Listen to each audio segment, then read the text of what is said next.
Video kali ini adalah menjawab pertanyaan seorang subscriber ya. Jadi kawan kita ini, beliau memiliki rumah dengan 3 lantai, tapi yang digunakan hanya 2 lantai, sedangkan lantai ketiga nanti dipakai untuk toren atau tandon. Nah, beliau minta pertimbangan saya bagaimana sih merangkai toren ini biar serba otomatis ya, nggak perlu buka tutup, kalau mau pakai dibuka, kalau nggak dipakai tutup. Jadi kita bikin rangkaian ini seotomatis mungkin, sehingga ya udah setelah dipasang dibiarkan saja terus dia akan berfungsi sebagaimana mestinya. Oke, ayo kita bedah ya bagaimana rangkaian ini.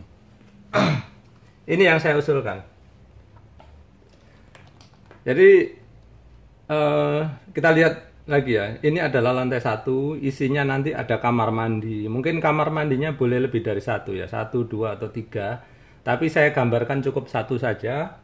Sedangkan nanti kamar mandi lain ya silakan dicabang-cabang aja, nggak masalah. Kemudian lantai 2 pun demikian, ada kamar mandi juga. Terserah ada 1, 2, 3 atau 4. Ya intinya saya gambarnya cukup 1, karena nanti kalaupun dipakai itu ya dicabang, dipipain ya, cabang ke sana, cabang ke sana, terserah. Oke, sekarang urutan pemakaiannya. Yang pertama, beliau kasih saya informasi bahwa air yang dipakai adalah air pump, di mana tekanannya itu 6-8 atmosfer atau ATM. Menurut saya ini tekanan yang sangat tinggi. Kalau mau dikurangin bisa dipakai regulator, tapi kalau mau dipakai terus 6-8 atmosfer terserah. Nah, alirannya seperti ini. Jadi dari pump akan melalui ini ya, meteran. Biasanya di meteran pasti ada stop kran ya, bawaannya dari pump. Oke, kemudian dari sini akan melewati ini check valve atau orang nyebutnya Tusen klep ya. Saya gambar ini ya, lambang aja, simbol aja. Kalau kawan-kawan pengen tahu nanti silakan tulis di kolom komentar, saya akan bahas terpisah seperti apa tuh check valve atau Tusen klep ini. Nah, dari sini kemudian air didistribusikan ke kamar mandi, ke dapur, kamar mandi yang kedua, ketiga, atau ke taman untuk siram-siram gitu ya. Kemudian di samping itu air juga naik terus ke atas ke lantai 2. Nah, sama di sini juga dipakai ke kamar mandi, dipakai ya mungkin ada taman di lantai 2 ya terserah. Nah, selain itu di lantai 2 ini kita sudah mulai memiliki toren atau tandon. Nah, rangkaiannya seperti ini ya. Nah, nanti kita akan bahas sendiri masing-masing ya rangkaian ini. Nah, kemudian di lantai 3, ini lantai 3 ya. Di lantai 3 ini hanya ada toren ya, toren yang kedua. Nah, maksud dari kawan kita ini, beliau pengen ada 2 ini ya, 2 toren. Yang toren pertama ini untuk nanti ya cadangan untuk air, pemakaian air di lantai 1. Sedangkan toren nomor 2 berada di lantai 3 adalah cadangan untuk pemakaian air di lantai 2. Nah, namanya tandon. Tandon itu ya air cadangan ya. Air cadangan itu ya nggak selalu dipakai. Dia hanya dipakai di kondisi darurat atau emergency, yaitu di mana nanti pump mati, maka tandon ini baru bekerja gitu loh. Baru dipakai airnya. Nah, cara pemakaiannya bagaimana? Coba kita perhatikan ya. Sekarang toren nomor 1 dulu ya. Kalau dalam kondisi normal, pump akan seperti saya bilang tadi ke kamar mandi, ke dapur segala macam. Kemudian tetap akan naik juga. Nah, terus di sini kita cabang ya. Selain pemakaian kamar mandi, ini ada yang lari ke toren 1 ya. Nah, ke toren 1 ini cukup 1 pipa aja. Nah, 1 pipa, nggak perlu 2 pipa. 1, terus nanti di sini dicabang ya. Dicabang, satunya untuk mengisi toren ini ya, mengisi. Terus jangan lupa agar toren ini menutup otomatis, jangan lupa keran apa itu dipasang ini ya, float valve ya, atau klep pelampung. Dia akan mati otomatis kalau airnya penuh. Kalau enggak nanti sibuk kita ya, lihat penuh ditutup gitu. Oke, tadi udah pengisian ya. Ya sudah, gitu aja. Nah, sedangkan cabang yang tadi lurus ke sana itu adalah outletnya ini, keluaran dari toren ini. Nah, kapan dia dipakai? Yaitu ketika pump ini mati misalkan, nggak ada tekanan ya, tekanannya nol, nggak ada air mengalir, maka air akan mengalir melalui ini ya, output ini. Nah, ke arah sana, terus dia namanya air ya, pasti mengalirnya ke bawah itu. Nggak mungkin ya dia kuat untuk naik, karena nggak pakai pompa, dia otomatis jatuh aja karena gravitasi. Terus bisa dipakai di kamar mandi di lantai 1 atau dapur segala macam. Nah seperti itu, gampang ya. Gampang. Intinya ini ya, tusen klep yang di sini nih. Jadi ini tadi kan kalau untuk nyuplai nggak perlu tusen klep, tapi untuk keluarannya harus dipasang. Kenapa? Kalau nggak dipasang, waktu kita air pump ini tekanannya full, bisa-bisa dia nggak ngisi lewat sini, ngisinya lewat bawah. Kalau ngisi lewat bawah, nggak ada penutupnya otomatis seperti pelampung ini ya.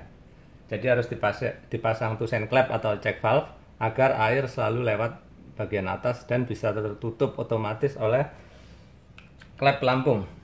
Nah, oke, sekarang toren kedua ya, cara kerjanya tuh. Ketika kondisi normal ya. Tadi tekanan kan 6 sampai 8 atm. Naik nih sampai ke lantai 2, lantai 2 dipakai mandi segala macam, terus naik juga ke lantai 3 ya, mengisi tandon ini atau toren ini. Sama prinsipnya, sama dengan yang toren 1. Jadi ketika dia ngisi, nanti air penuh, dia akan menutup ini ya, klep pelampung di sini. Nah, sama juga prinsipnya dengan ini. Ketika pump mati ya, tekanan 0, maka air akan mengalir ke sini. Ya, air mengalir ke sini pasti turun dong karena gravitasi. Nah, gravitasi terus dia hanya menyuplai di lantai 2. Kenapa? Karena di sini saya pasang tusen klep atau check valve ya. Sehingga dia tidak memungkinkan untuk kembali lagi ke lantai bawah gitu. Sehingga murni yang toren nomor 2 hanya menyuplai untuk lantai 2 gitu. Oke, mudah-mudahan ini ya mudah dipahami ya. Kalau ada yang kurang jelas nanti boleh ditanyakan lagi. Nah, untuk instalasinya sendiri ya, kalau kayak gini percabangan itu kan selalu pakai T. Nanti kalau ini kamar mandinya lebih dari 2 ya pasti ada T lagi. Saya nggak perlu nyebut detail karena tukang pasti tahu ya. Kemudian bentuk tusen klep ini ya, seperti saran saya, kalau dia vertikal itu pakai yang model spring ya. Model spring itu dari luar kelihatan lurus gini aja, di dalamnya itu ada pernya ya. Ini klepnya di sini, terus nanti di sini ada pernya gitu. Ada di video saya tunjukkan ya. Terus yang model, kalau yang datar ini ya, yang horizontal ini saya anjurkan sih pakai model yang ini, pakai model yang swing ya. Ini model swing. Jadi di sini itu ada pintunya. Pintu ini bisa buka tutup kayak gitu. Swing, pluk, swing, pluk. Nah, gitu. Kalau didorong air dia terbuka. Tapi kalau didorong dari sini, nah lihat pintunya kan nutup ke sana, jadi nutup. Intinya sama. Ini air bisa ke sana ya. Air ini bisa ke sana, tapi nggak bisa ke sana. Itu fungsinya. Tusen klep atau check valve ya. Gambar detailnya kalau kalian lihat, kalau kalian perlu nanti suatu saat saya bahas mendetail ini. Tapi kalau tinggalin komentar ya, kalau nggak ada yang nanya ya saya nggak usah balas lah, karena ya buang-buang waktu. Oke. Nah ini ada yang seorang, nggak tahu ya, bapak-bapak atau siapa ya, kawan lah, nulis di kolom komentar di video saya sebelumnya, bagus sekali sih komentarnya ya. Kalau pumpnya ini nyala terus ya, maka air di toren nggak pernah kepake dong. Ya gitu, namanya juga air cadangan ya. Air cadangan kan dipakai kalau emergensi, kalau pump mati. Kalau nggak mati ya ini tersimpan aja terus di dalam. Nah, terus beliau concern katanya kalau kelamaan kejemur matahari atau apa nanti menimbulkan racun atau apa. Sebetulnya sih saya belum pernah dengar ya istilah keracunan air dari toren atau tandon. Oke lah, kalau memang khawatir ya, kalau memang khawatir itu yang terjadi, ya gampang. Setiap seminggu sekali tutup aja ini pump ya. Tutup pakai stop kerannya pump kan ada. Tutup. Nah seharian itu pakai aja mandi gitu, terus segala macam pakai air toren ini. Nanti kan habis hari itu. Kalau udah habis sorenya dibuka lagi. Nah terus tunggu seminggu lagi ini masih penyimpanan seperti minggu minggu sebelumnya. Nah seperti itu ya. Mudah-mudahan bermanfaat untuk kawan-kawan menonton ini. Jangan lupa kalau ada pertanyaan masih bingung tulis di kolom komentar di bawah ya. Saya usahakan nanti bikin video lanjutannya kalau diperlukan. Terima kasih sudah menyaksikan.